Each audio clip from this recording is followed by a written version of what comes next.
Bonjour à toutes. Je souhaite d'abord vous souhaiter une magnifique nouvelle année 2026. Je vous souhaite vraiment beaucoup de joie, beaucoup de bonheur, beaucoup d'expansion, beaucoup de clarté, de créativité, de liens positifs pour vous, d'épanouissement, etc. C'est vrai que ces fins et débuts d'année sont toujours des moments de tournant, des opportunités de virage. Et c'est de ça dont je vais parler dans cette vidéo. C'est pas vraiment une vidéo, c'est un audio plutôt qu'une vidéo.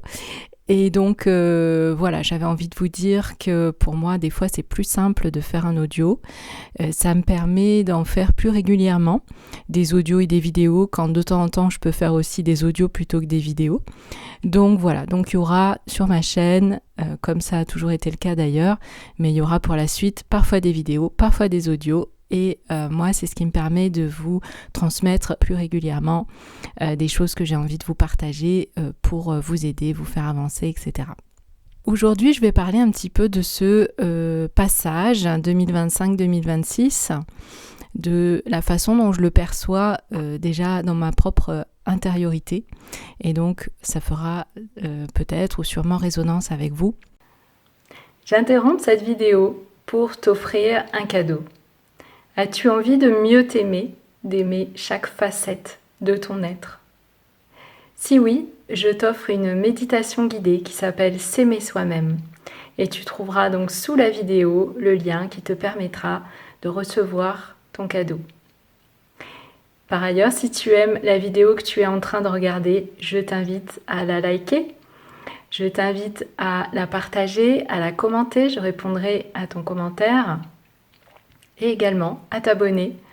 Et en cliquant sur s'abonner, en cliquant sur la cloche, de façon à recevoir toutes les futures vidéos. Et c'est gratuit. À très vite. Je te laisse avec la suite de la vidéo. Tout d'abord, il y a eu cette descente progressive dans l'automne, les feuilles qui tombent, les jours qui diminuent, l'ensoleillement qui diminue, tout ça, effectivement, bien sûr, ça nous amène dans une certaine énergie, vous le savez très certainement, une énergie d'intériorité, une énergie de calme, une énergie avec plus de lenteur.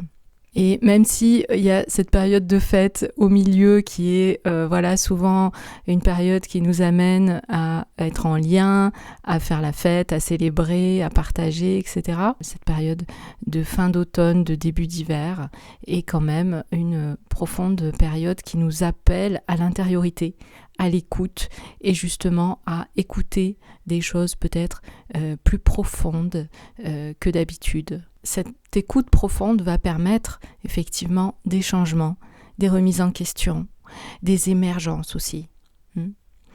Et moi, le mot qui me venait vraiment, et mon ressenti profond dans cet instant présent de début janvier, c'est le mot gestation.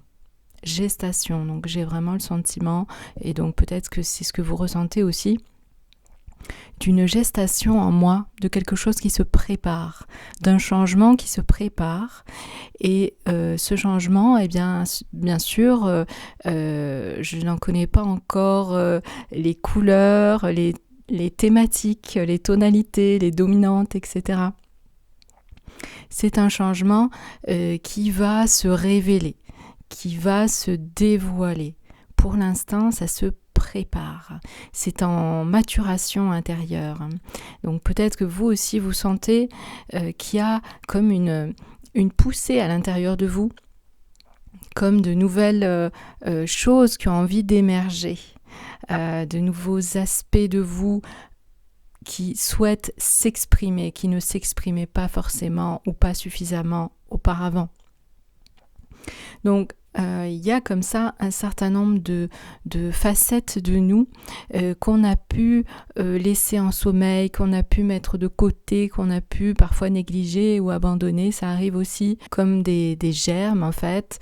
Et ces germes, eh bien, nous disent, eh bien maintenant j'ai envie que tu me laisses pousser, j'ai envie que tu favorises ma croissance, j'ai envie que tu me laisses être, j'ai envie que tu me découvres, j'ai envie de vivre pleinement en fait et de m'exprimer pleinement. Donc c'est vraiment ce qui est en jeu, ce qui est en préparation dans cette période, cette gestation intérieure, c'est vraiment, on la connaît cette image, mais elle est tellement précieuse, l'image de la chenille qui est en train de se transformer pour devenir papillon. Voilà, c'est pas encore le moment du papillon, c'est le moment de cette transformation intense. Vous imaginez, c'est une métamorphose. Une chenille qui se transforme en papillon, c'est une métamorphose. C'est un animal qui devient un autre animal. C'est incroyable. Et donc, pour chacune d'entre nous, cette métamorphose, ce virage, ce changement, cette émergence va pouvoir être d'une intensité différente. Pour certaines, ça sera des petits changements, pour d'autres, ça sera des changements radicaux. Donc, eh bien, c'est à découvrir, c'est à révéler, c'est à accueillir aussi.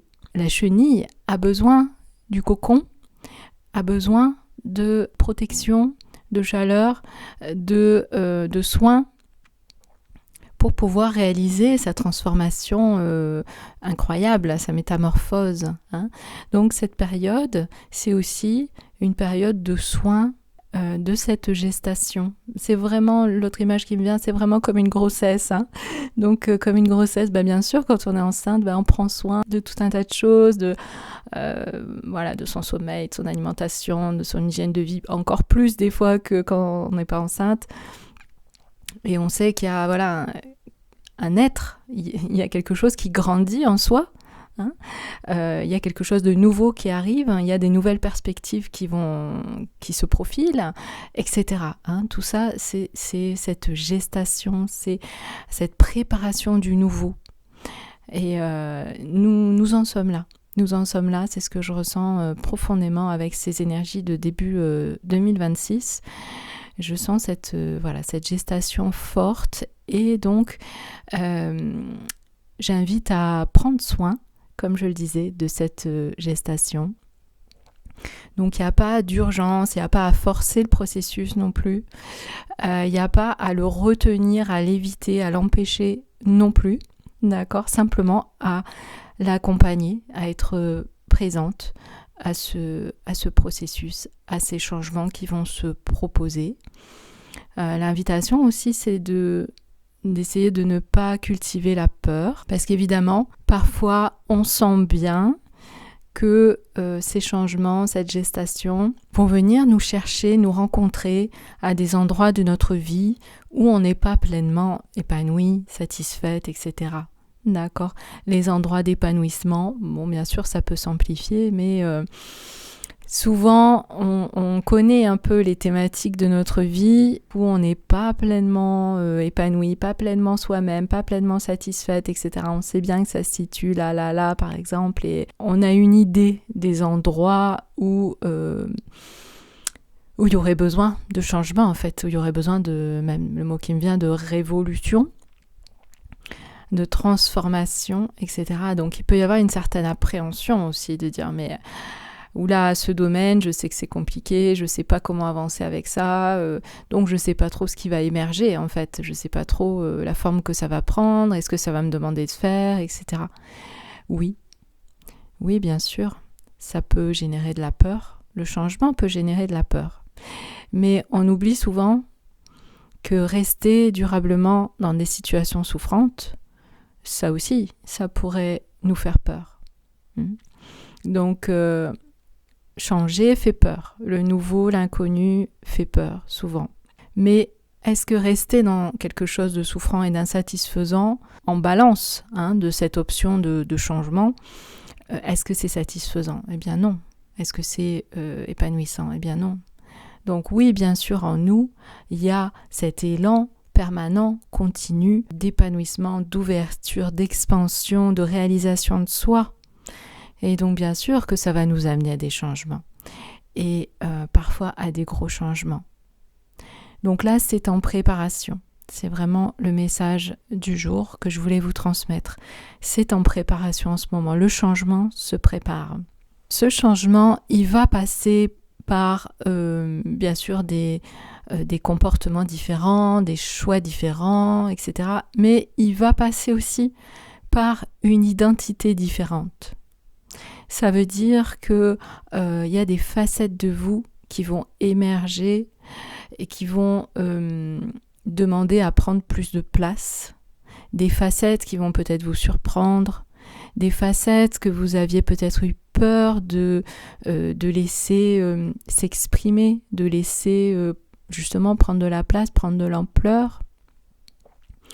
Donc, il va y avoir comme ça, avant que ça se réalise dans la matière, dans le concret, dans les situations, dans les actes, une émergence et une transformation à l'intérieur de vous à réaliser, avec donc des facettes de vous que vous ne connaissez pas ou que vous connaissez peu, qui vont demander à devenir prépondérantes, à prendre de la place, etc. Moi, ce que j'ai reçu comme guidance depuis quelques semaines, vous savez que je vais mettre en place 2 cercles de femmes. Et donc, on va commencer en janvier avec ces cercles de femmes. Pourquoi 2 cercles ? Parce qu'il y en aura un qui sera en ligne, en visioconférence, et un autre qui sera en présentiel dans mon village à La Salle, dans le Gard. Et je pense que les thématiques de ces 2 cercles seront les mêmes, c'est-à-dire qu'en janvier, il y aura la même thématique pour les 2 cercles, en février, il y aura la même thématique pour les 2 cercles, etc. Et d'un mois sur l'autre, par contre, la thématique changera, évoluera. Voilà. Donc pour ce mois de janvier, ce que je ressens déjà depuis plusieurs semaines, et puis là ça se confirme avec les énergies actuelles dont je vous parle, c'est de faire ces 2 premiers cercles de janvier, un en visio et un en présentiel, sur la thématique de l'émergence de ces nouvelles facettes de la femme que vous êtes, ces nouvelles facettes qui ont envie de prendre de la place, qui ont envie de s'exprimer, qui ont envie de vivre et de révéler ce qu'elles ont à apporter, de révéler leur potentiel. Voilà, donc ça sera la thématique de ces 2 cercles de femmes de janvier. Je vous préciserai les dates ultérieurement. Voilà, donc si vous sentez que vous êtes en ce moment dans cette période de gestation, de remise en question, avec des questionnements forts aussi sur comment avancer dans tel ou tel domaine de ma vie, quelle voie prendre, qu'est-ce qui est juste, comment être plus moi qu'avant, comment être plus relié au divin par exemple, comment avancer, comment m'épanouir, comment me réaliser dans tel domaine. Si voilà, il y a cet appel à plus, à mieux, à plus loin, etc. Et que vous sentez cette gestation en vous, que quelque chose se prépare, que quelque chose est à l'œuvre, que quelque chose pousse et a envie d'émerger, de sortir, de s'exprimer, de se révéler à vous et au monde. Eh bien, ça peut être le moment, lors de ces cercles de femmes de fin janvier, de vous mettre dans un espace privilégié, un espace bienveillant, un espace cocon, qui va vous permettre de favoriser cette émergence, qui va vous aider à clarifier ceux qui souhaitent prendre de la place en vous, ceux qui souhaitent s'exprimer dans votre vie.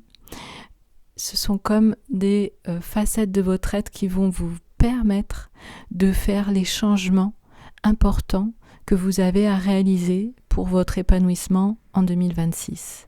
Voilà, ces nouvelles facettes, cette émergence de facettes, c'est exactement la clé qui va vous amener à réaliser des changements. Ça peut être dans différents domaines de vie, ça peut être aussi dans le domaine de votre mission de vie, ça peut être des changements qui vont dans le sens de l'émergence de vos dons également.